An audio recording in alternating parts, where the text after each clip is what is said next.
M Munshi, सी राजगोपालाचारी, सरदार पटेल, ये सब लोग इस विचार के थे, डॉक्टर संपूर्णानंद।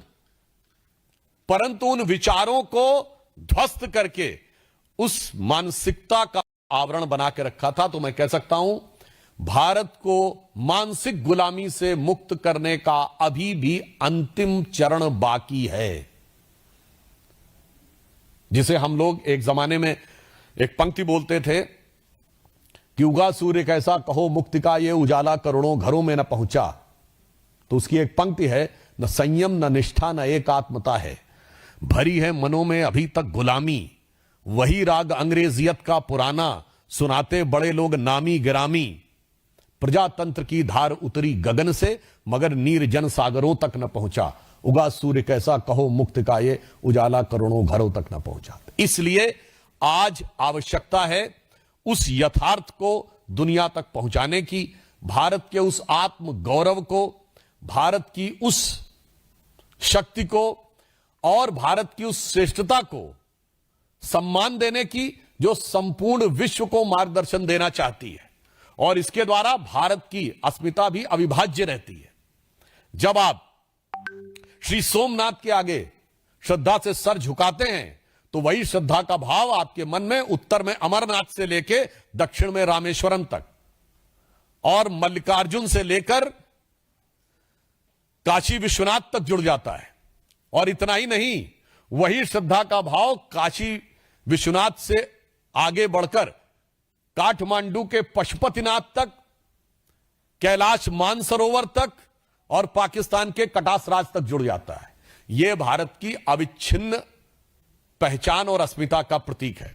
दुख की बात यह है कि आज कांग्रेस जिस प्रकार से उन चीजों का बचाव करने में रुकी है। भाई, नेहरू की हर चीज तो आपने छोड़ दी, अब तो नेहरू टोपी भी आप नहीं पहनते, अब तो उनके नेता ने कुर्ता पैजामा भी पहनना छोड़ दिया है, कांग्रेस सेवा दल में भी कैप हटा दी है, नेहरू की हर चीज छोड़ दी है, मतलब जात पात भाषा प्रांत सब कुछ पे तो आ गए हैं। तो भाई ये भी छोड़ दीजिए, काहे बचाव करने में लगे हैं। तो इसलिए अंत में मैं सिर्फ यह कहना चाहूंगा कि वो लोग जो कहते हैं कि एक बार में बोल लीजिए, बार बार क्यों बोलते हैं। हकीकत में selected words of Jawaharlal Nehru का जितना पन्ना खोलिए वो पन्ना कुछ बोलता हुआ नजर आता है, और जो वो बोलता है वो दुनिया के सामने सच को खोलता है और उनके दिल को चीरता है। मानो पन्ना कांग्रेस से कहता हो कि बैठा हूं दिल में इतने राज छुपाए, जरा सा होंठ हिले तो दिल डगमगाए। और उसके बाद जब कभी ईमानदारी से कोई कांग्रेसी उन पन्नों को पलटता होगा तो मुझे लगता है कि उसको वो पुराना गीत याद आता होगा कि कभी खुद पे कभी हालात पे रोना आया, और जो बात निकली तो हर एक बात पे, या पन्ने पलटे तो हर एक बात पे रोना आया। अंत में मैं ये कहना चाहूंगा, आज देश को इसलिए याद दिलाने की जरूरत है। दुनिया में शायद बहुत कम देश होंगे जिनका 1000 साल की कंटिन्यूम हिस्ट्री दिख रही हो। श्री सबरीमला में 2000 साल से ज्योति जल रही है। कोई बहुत से ऐसे देश नहीं है, मेरे ख्याल से शायद ही कोई एक देश हो जहां 2000 साल का कंटिन्यूम दिखाई पड़ रहा हो। तो दो विकल्प हैं, एक तरफ वो विचारधारा जो ये मानती थी भारत कभी एक देश नहीं था, यहां एक देश के रूप में रह नहीं पाएगा, वो विचारधारा आज भी जो कांग्रेस में जीवित है, अर्बन नक्सल थॉट, जिसको कैसा भारत चाहिए, उत्तर दक्षिण में लड़ता हुआ भारत, भाषाओं में लड़ता भारत, प्रांतों में लड़ता भारत, जातियों में लड़ता भारत, और हर मुद्दे पे लड़कर बिखरता भारत। और एक तरफ प्रधानमंत्री श्री नरेंद्र मोदी जी के नेतृत्व में समस्त प्रकार की भिन्नताओं के बीच में एक भारत और श्रेष्ठ भारत के भाव के साथ विकसित होकर निखरता भारत। धन्यवाद। मेरा